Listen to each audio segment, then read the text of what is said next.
हाय। आज मैं ऑस्टियोआर्थराइटिस के बारे में डिस्कस करना चाहता हूँ, जिसने दुनिया में चौथे नंबर पर सबसे ज़्यादा लोगों को डिसेबल्ड कर रखा है। ऑस्टियोआर्थराइटिस एक डिजेनरेटिव जॉइंट डिजीज है जिसके अंदर कार्टिलेज का डिस्ट्रक्शन हो जाता है। मेरे एक्सपीरियंस के अकॉर्डिंग सबसे ज़्यादा ऑस्टियोआर्थराइटिस के पेशेंट्स नी जॉइंट के होते हैं। ऐसा ओवर द ईयर्स मोस्टली बूढ़े लोगों में होता है।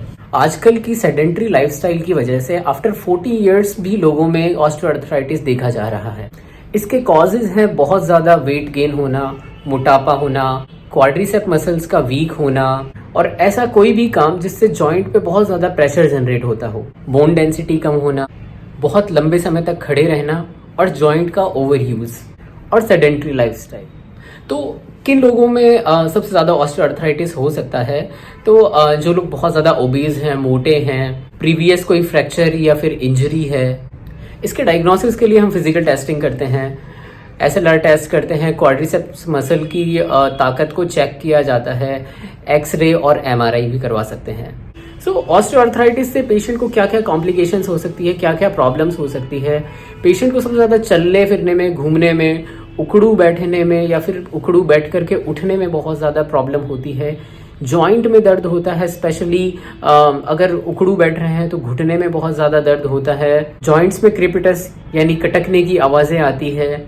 नाइट पेन होता है, रात को जॉइंट में सबसे ज़्यादा दर्द होता है और सुबह में जकड़न बनी रहती है।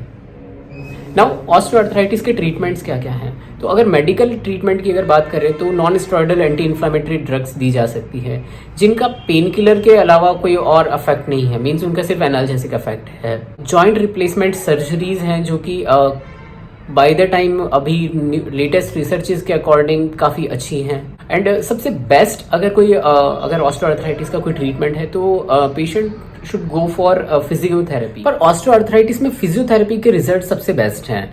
इसमें जैसे कि जो भी पॉजिटिव फैक्टर्स हैं, ओबेसिटी है, क्वाड्रिसेप्स मसल्स की वीकनेस है या फिर जनरलाइज्ड लिम्ब की वीकनेस है, तो उसकी एक्सरसाइजेस करके उसकी स्ट्रेंथ को बढ़ाया जा सकता है, जिससे कि जो पॉजिटिव फैक्टर्स है आर्थराइटिस के ये कम हो जाएंगे और पेशेंट को काफ़ी अच्छा रिलीफ मिलेगा। अलॉन्ग विथ बहुत सारी मशीनों के द्वारा इसमें थेरेपीज दी जाती है, जिससे पेशेंट की जॉइंट की हीलिंग की जाती है और पेशेंट का दर्द कम हो जाता है। So thank you for watching.